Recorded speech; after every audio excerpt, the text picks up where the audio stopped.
Sean todos y cada uno de ustedes bienvenidos a la casa del Señor, a los que nos ven en línea.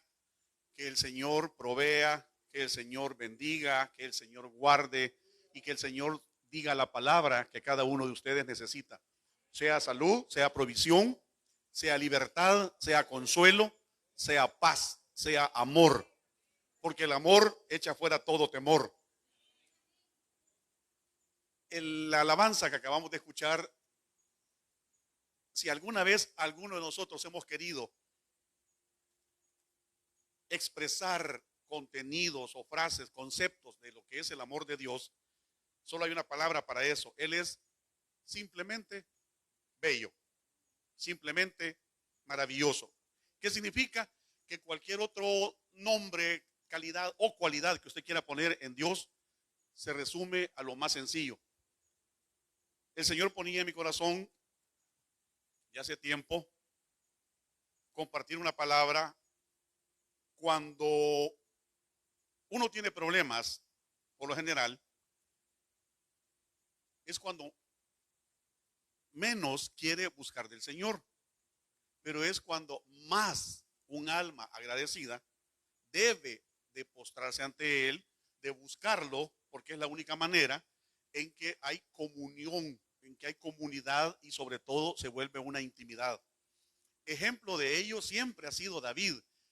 David es un personaje que la Biblia habla tantas cosas de él, tantas cosas buenas, que revisando bosquejos que yo tengo de muchos mensajes, que comienzo con un versículo en la Biblia, un versículo me lleva a una relación en regreso, voy, vengo, y cuando menos siento ya tengo un bosquejo para un mensaje. Todos conocemos la vida de David, pero a veces lo que no nos ponemos a pensar es lo que tuvo que pasar, lo que tuvo que hacer, lo que tuvo que sufrir, lo que tuvo que fingir para poder ser un hombre al cual la Biblia con mucha razón dice que él era llamado el dulce cantor, porque si hay algo que tiene David es que él buscaba siempre la presencia de Dios, buscaba estar en comunión con el Señor y en todo momento siempre puso a Dios como su estandarte, como su bandera. Así como cuando fue provisto el Cordero, en el momento que la promesa iba a ser cumplida y aquel hombre, varón de Dios, levantó el cuchillo para ofrecer un sacrificio, en ese momento el ángel provee el Cordero y a partir de allí conocemos a nuestro Dios como el Dios que provee, Jehová Nisi. El Salmo 34 habla específicamente de situaciones en las que David se vio inmerso. Brevemente les anticipo que en la vida de David, cuando él andaba huyendo de Saúl, formó su ejército, incluso los enemigos, en el versículo 11 que ya vamos a ver, le llaman David el rey de la tierra, los mismos enemigos que en su momento se burlaban de él. Entonces, en situaciones difíciles, como digo, muchas veces nos encontramos desanimados, nos encontramos sin deseos de, pero en medio de lo más difícil, en medio de las dificultades, es cuando el Señor nos da ánimo y nos dice, adelante, adelante. El mismo Dios que fue capaz de sacar agua de la roca, el mismo Dios que durante el día cubría a su pueblo, el mismo Dios que durante la noche alumbraba al pueblo, es el mismo Dios que existe y vive hoy eternamente y para siempre. Y ese es el Dios al cual nosotros servimos. Lo que sucede, como digo, es que muchas veces creemos que la situación que nosotros padecemos es diferente a la de otros y puede ser cierto. La única diferencia que es el mismo Dios al cual servimos. Su problema puede ser económico, el mío puede ser de salud, el de otro puede ser de abandono, de tristeza o lo que sea. Pero es el mismo Dios al que se le clama, al que se le ora y sobre todo al que se le debe agradecer antes de, para que el Señor responda. porque a Él le gustan los corazones agradecidos. Quéjese si quiere, pero solo hágalo con Dios. No busque otro hombro que no sea en la madrugada, el hombro del Señor. Busque ese oído que con voz apacible muchas veces nos da las respuestas y estamos mal acostumbrados. Y me fascina, créanme, cómo en la congregación se ha venido hablando de que nosotros no debemos correr tras el encantamiento de esas doctrinas que han salido. Yo le llamo el mercantilismo del evangelio, en el que a la gente le hacen creer que Dios ama al dador alegre, y dador alegre para la interpretación solo es aquel que da de $10 en adelante. Hay congregaciones que si usted aparece con un $1, no se diga con una cobra, con un centavo, ya usted es un pecador al cual Dios no lo bendice y por eso no es capaz de darle más al Señor. Pero estas iglesias se equivocan al creer que nosotros vamos a buscar a Dios por lo que Él me da. Acá se nos ha enseñado que busquemos a Dios no por lo que Él me da, sino por lo que Él es. Digno de gloria, digno de honra, digno de alabanza, digno de todo honor. A ese es el Dios que servimos. El versículo 1 y 2 de Salmos 34, versículo dice 2. En Jehová se gloriará mi alma, lo oirán los mansos y se alegrarán. Versículo 4. Busqué a Jehová y Él me oyó y me libró de todos mis temores. Todos en la vida tenemos temores de muchas cosas. Tenemos temor de lo incierto que es la situación en nuestro país. Estamos siendo testigos de situaciones que antes parecía ser imposible. Pero a todo esto no debemos de perder la perspectiva. No debemos de perder la mirada y la confianza en quien ponemos nuestros ojos.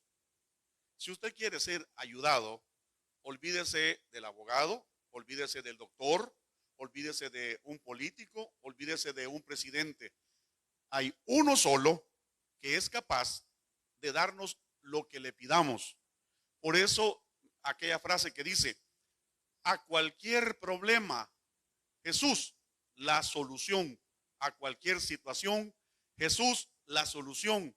Y ahora, en estos días, lo estamos viendo más latente. Con nuestro pastor compartimos una preocupación acerca de que muchos de los que estamos acá ya tenemos años de militar en el evangelio, y la pregunta básica, si somos o no somos salvos, muchos ni siquiera saben qué es salvación, mucho menos saben quién es aquel que salva. Me decía el pastor de que entonces se van a hacer una especie de clases de discipulado para enseñarles lo básico, lo fundamental, que cada uno de ustedes sepa que son salvos, pero que la salvación no se pierde. Lo que sucede es que es una bendición que tenemos cada uno de los que creemos en el Señor, pero muchas veces no la ponemos en práctica. Por ejemplo, la fe. Toda persona que se acerca a Dios, dice la Biblia, es necesario que crea que Dios existe, que le hay, y que Dios es galardonador de todos aquellos que lo buscan. Pero ¿qué es lo que sucede? Cuando no tenemos la fe suficiente, creemos que Dios solo escucha a la hermana X, al hermano Y, porque son los que se comportan mejor en la congregación. Y muchas veces el Señor lo único que busca de nosotros es un corazón humilde, una actitud de servicio, una actitud de que realmente queremos ser agradecidos. Si hoy comí, gloria a Dios. Si no comí, gloria a Dios también. El Señor me dio, gloria a su nombre. El Señor no me da, Él sabe por qué. Muchas veces de las cosas que pedimos no nos es dada. ¿Por qué? Porque a veces pedimos mal, o a veces pedimos para nuestros propios deleites. y el Señor nos cuida y nos libra de todas esas situaciones. Haciendo una comparación entre el sufrimiento, la queja, el temor y los problemas de David, hay dos personajes en la Biblia, Pablo y Silas. En el libro de Hechos, capítulo 16, hay algo bien interesante.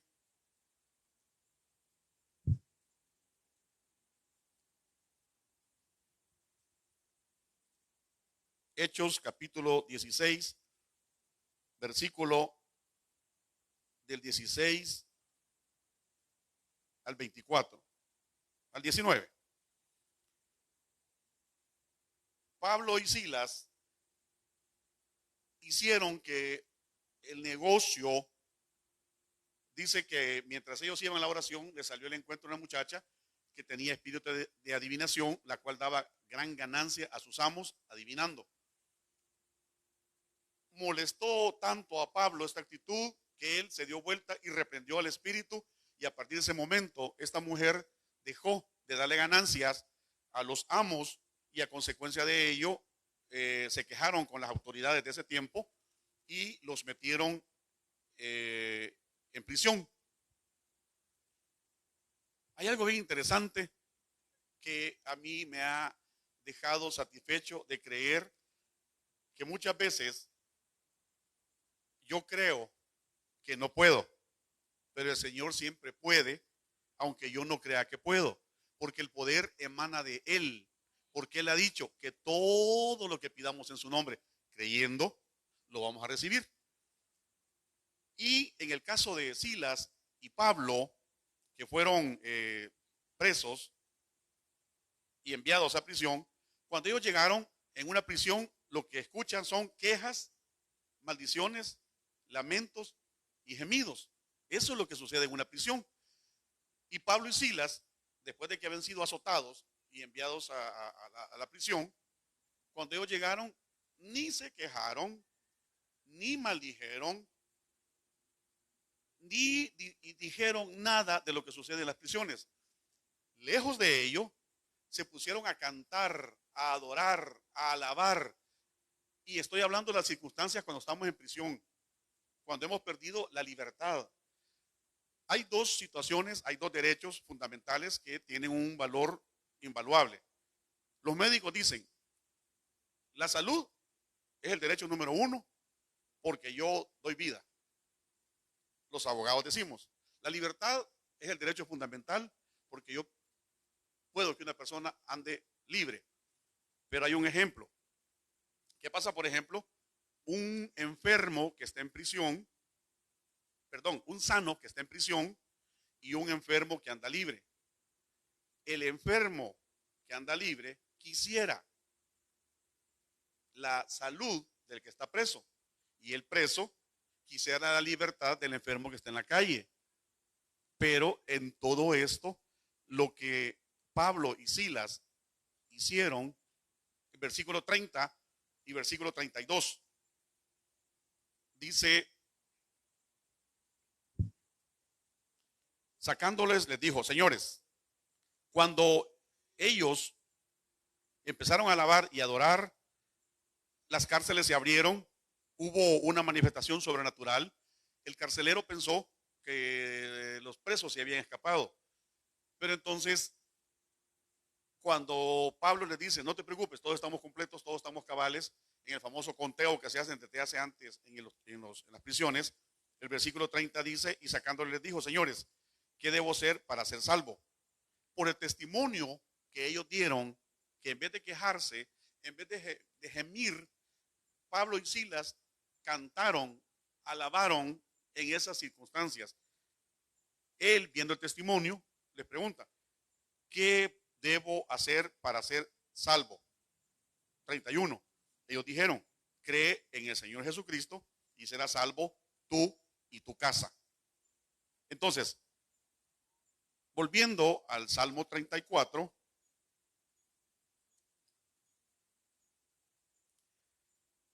cuando David escribió este salmo, estaba huyendo de la presencia de Saúl. Y en el libro primero de Samuel, capítulo 21.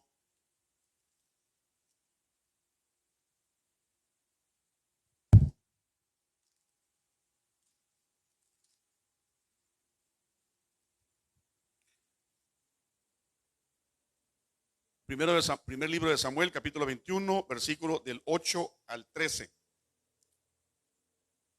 Huyendo David, le dijo a Ahimelech: ¿no tienes aquí a mano una lanza o espada? Porque no tomé en mi mano mi espada ni mis armas, por cuanto a la orden del rey era apremiante.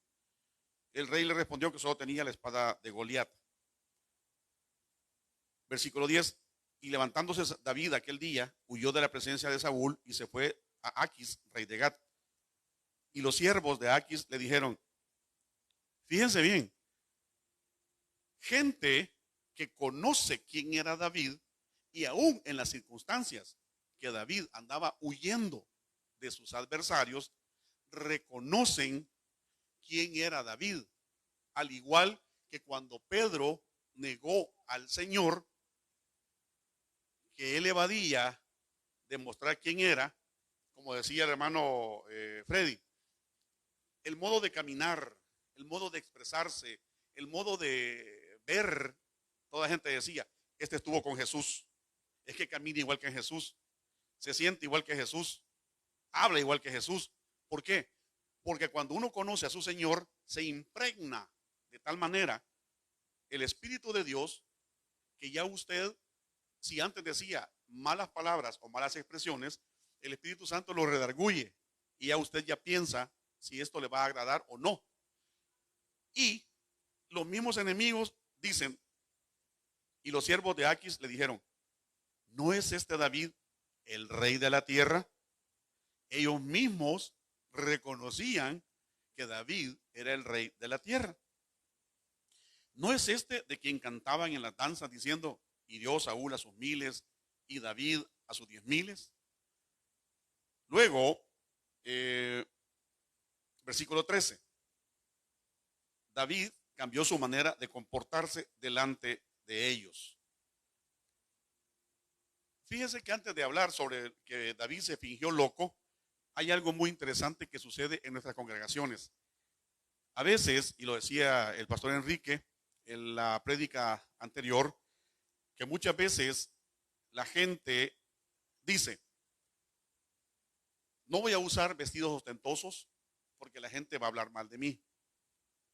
Y se echan a perder, se dice, o sea, se visten tampoco una forma que no es la agradable, porque cuando usted viene a la congregación, cuando usted viene a la iglesia, debe de vestirse físicamente sus mejores ropas, espiritualmente su mejor actitud.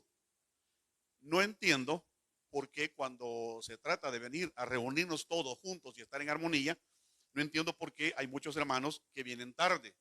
Vienen cuando ya ha terminado la alabanza, vienen a la mitad del sermón, perdón, del mensaje. Pero ¿por qué si les toca entrar a su trabajo a las 7 de la mañana, si es posible, un cuarto a las 7 ya están ahí? Ah, hermano, lo que pasa es de que, fíjese que si yo llego pasadas las 7 minutos, 7:05, me descuentan el día y el séptimo. Ah, por eso llega temprano. ¿Y por qué no viene temprano al Señor, donde el Señor, que fue quien le dio el trabajo?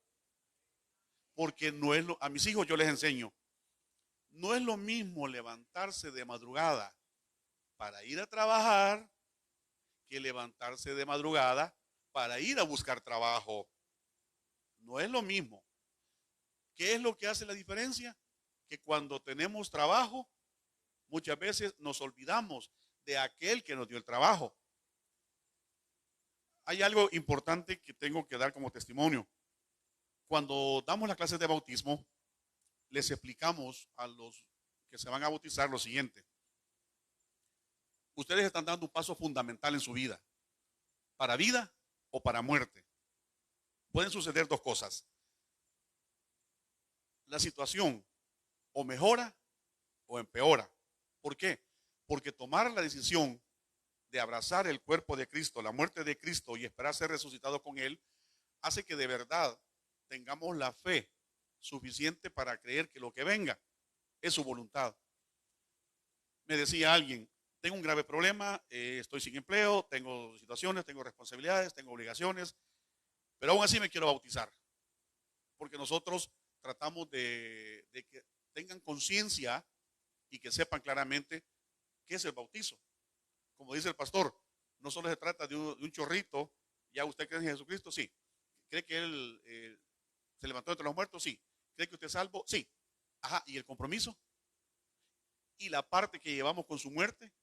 ¿Y la responsabilidad que tenemos de que el evangelio se comparta con nuestro testimonio? Eso normalmente, cuando hay clase de bautismo, no lo dicen. Gracias a Dios por el hermano Enrique, que como pastor, el Espíritu Santo le ha dado el discernimiento para que la gente que se va a bautizar sepa claramente la gran responsabilidad que implica el sumergirse en las aguas del bautismo y salir para una nueva vida. Pero ¿qué es lo que sucede? Cuando ya la gente se bautiza, espera que todo le vaya bien y muchas veces el Señor hace lo contrario. Me decía este hermano, mire, me estoy bautizando o estoy tomando las clases de bautismo en una situación difícil, en una situación apremiante, pero tengo la fe que el Señor, por su misericordia, va a obrar en mí. Y la semana pasada me da la noticia. Quiero decirle que el Señor ya me proveyó trabajo. Qué bueno, gloria al Señor, porque por lo menos está viendo tu intención.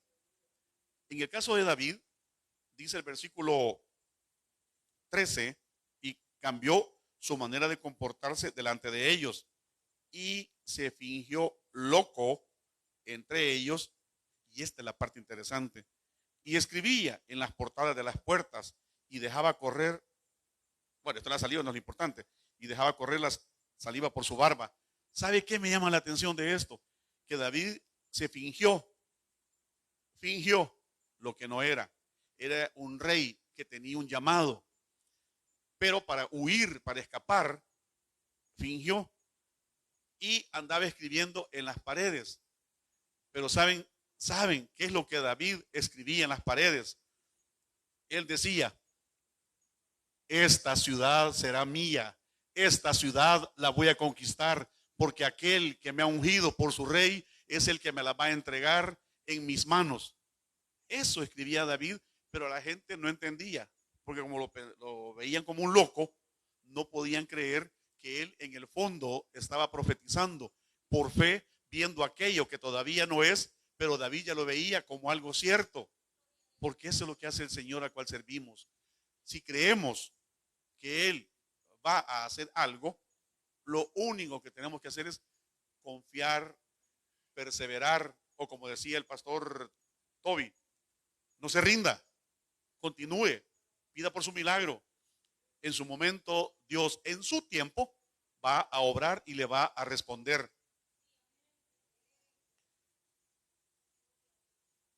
David se llenó de gente indigente, 400, con los cuales él andaba de cueva en cueva. Pero el Salmo 56 nos dice cuál era la confianza de David. Salmo 56, versículo 10 y 11.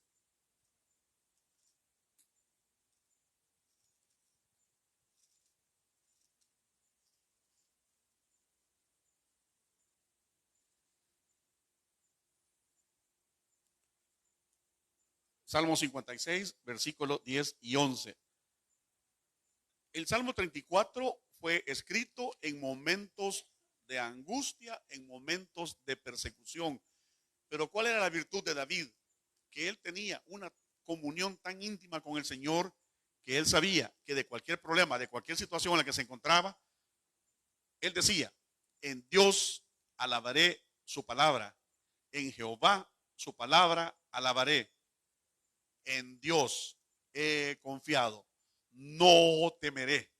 ¿Qué puede hacerme el hombre? Nada, si el Señor no lo permite. Si usted deja de adorar, si usted deja de alabar, no diga que es el diablo.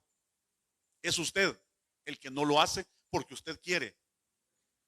Ay, hermano, es que dice que me duele la uña y por eso entonces no puedo palmear. porque me duele la uña del pie. Ajá. ¿Qué diría un amputado de las dos piernas? Con sus dos manos alabaría al Señor. ¿Qué diría un manco?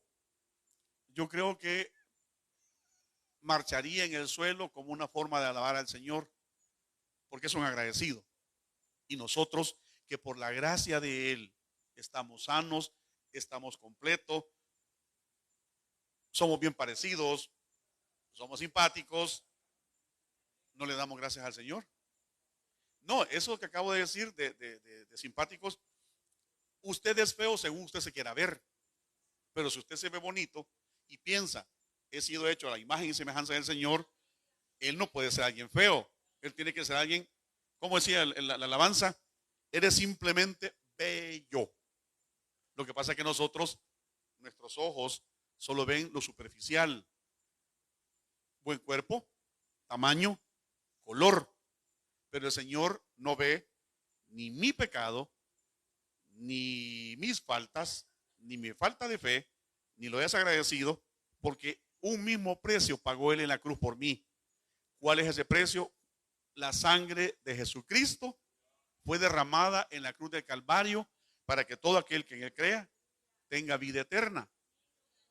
Pero realmente usted cree que vale la pena seguir al Señor con ese precio tan grande que Él pagó con la cruz, derramar su sangre.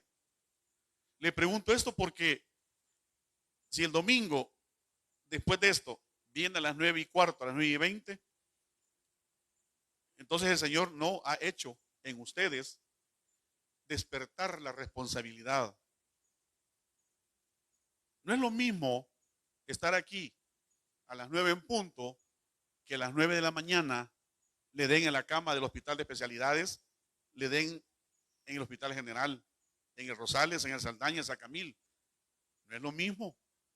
Por eso hay que buscar a Dios mientras puede ser hallado. Pero mis hermanos, en verdad, en esta congregación queremos su bienestar. Y cuando hablo de bienestar, olvídense que es una cuestión económica. No se trata de eso. No sé si ustedes disfrutan qué es estar juntos y en armonía. Yo a veces saludo quizás de una forma pesada porque ya se quejaron de que estoy dejando, no está que sí es la mamá de Jairo. Yo estoy dejando, ¿qué me dijo? ¿Tísico? No. ¿Qué? ¿Cómo estoy dejando? Tísico. Porque yo acostumbro, la hermana Sonia es otra, yo acostumbro dar un buen apretón de manos, un buen apretón. ¿Saben por qué hago eso? Tal vez lo verán pesado, tal vez lo verán, no sé cómo lo verán, pero yo prefiero hacer eso y no que alguien venga a nuestra congregación y al darle la mano, usted le diga, por ejemplo, Kiki, vení. Sí, Kiki, come here, please. No entiende en español este. Suponete que yo te voy a saludar. Ok, dame la mano. ¿Qué tal, hermano? ¿Cómo está? ¿Regresarías a esta congregación si te saludé así? Si te recibí así. Posiblemente no, pero si yo te digo así, ¿qué tal, varón? ¿Cómo está? ¿Cómo va esa vida? Y esto que no has visto cómo nos saludamos nosotros, es especial. Para nosotros es especial. Ya ven, les saqué una sonrisa. Eso queremos cuando la gente entra a la iglesia. Que se vayan de aquí diciendo, qué bonito, allá había un hermano cholo, matonzote, con cuerpo de tambo de gas, y me saludó.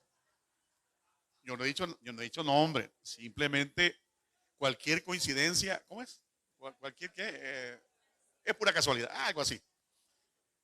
Eso es lo que nos caracteriza a nosotros y nos debe de seguir caracterizando.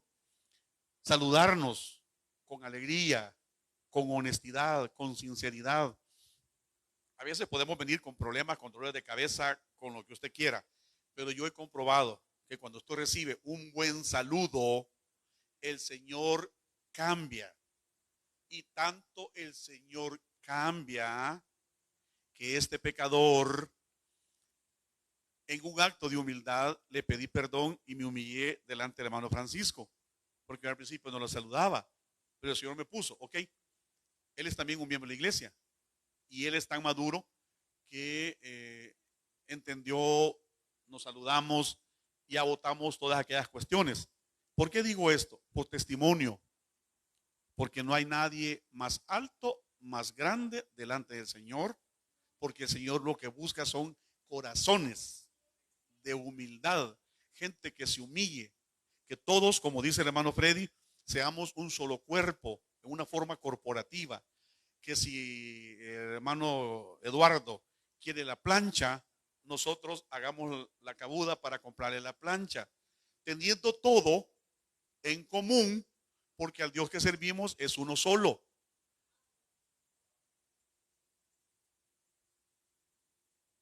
Y por último, Isaías 14, versículo 27. Isaías 14, 27 dice, porque Jehová de los ejércitos lo ha determinado. ¿Quién lo impedirá? Y su mano extendida, ¿quién la hará retroceder? Nadie. Los que hemos creído en el Señor estamos en su mano, esperando su voluntad. Vamos a recibir cosas sobrenaturales porque el Señor ama los corazones que le buscan de madrugada, que le buscan cuando tengo, que le buscan cuando no tengo, porque Él es el Señor de todo y para todos. Así es que el próximo domingo espero que todos vengan antes de las 9 para demostrar al Señor que ustedes son agradecidos. Y espero que los hermanos que vengan tarde realmente sea una justificación de peso. Porque un corazón contrito y humillado, el Señor no lo rechaza. Si usted es agradecido, el Señor le va a dar lo que usted necesita, porque Él ya respondió aún antes que lo pidamos. Eso se llama creer en aquel Dios que se entregó por nosotros y que va a venir por segunda vez. A ese Dios servimos, a ese Dios adoramos. Cuando estemos en el momento de la alabanza, que de verdad el hermano Joel, las hermanas que canten, vean un pueblo agradecido que palmea de corazón, con gratitud. El hermano pastor siempre dice, hagan de cuenta y caso que están en el estadio viendo la alianza o lo que sea, pero Dios es más que un equipo, Dios es más que algo pasajero. Él es digno de toda honra, digno de toda gloria y de todo honor. No tenga miedo danzar, no tenga miedo profetizar, no tenga miedo, si usted quiere y le llama a eso ridículo, hágalo, porque el Señor es digno de toda honra, toda gloria y todo honor. Que el Señor les bendiga. Buenas noches.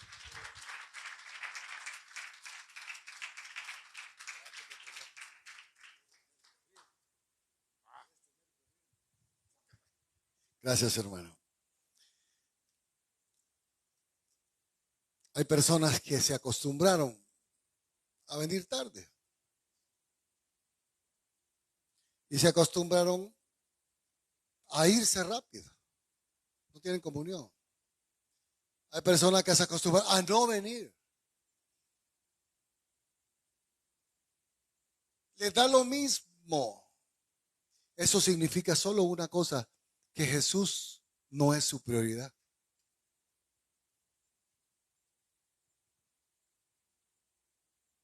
El mismo trabajo que Dios le dio produjo en su corazón alejamiento en vez de gratitud. Es triste, hermano. Es bien triste. Solo Dios puede tocar los corazones, ¿verdad? Yo prefiero, y una vez le dije, Señor, ¿por qué no me quitas mis debilidades? De un solo, pues, si tú eres poderoso. Ah, porque si te las quito te alejas, me dijo. Así te tengo mansito, mansito. Bueno, conmigo, no con usted, usted es Superman. Quiero que quede esto. Vi llorar una mujer hoy.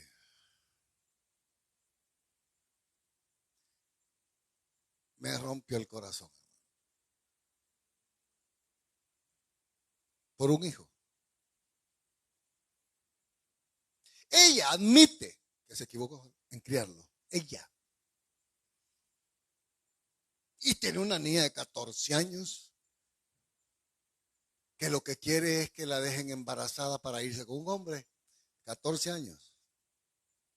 Por supuesto no conocen al Señor. El domingo quiero hablar de usted y de sus hijos y de lo eterno. Para muchos lo más importante es que su hijo estudie. Discúlpeme, hermano. Lo más importante es que su hijo sea salvo. Vemos el domingo, papás, en la celebración de los padres.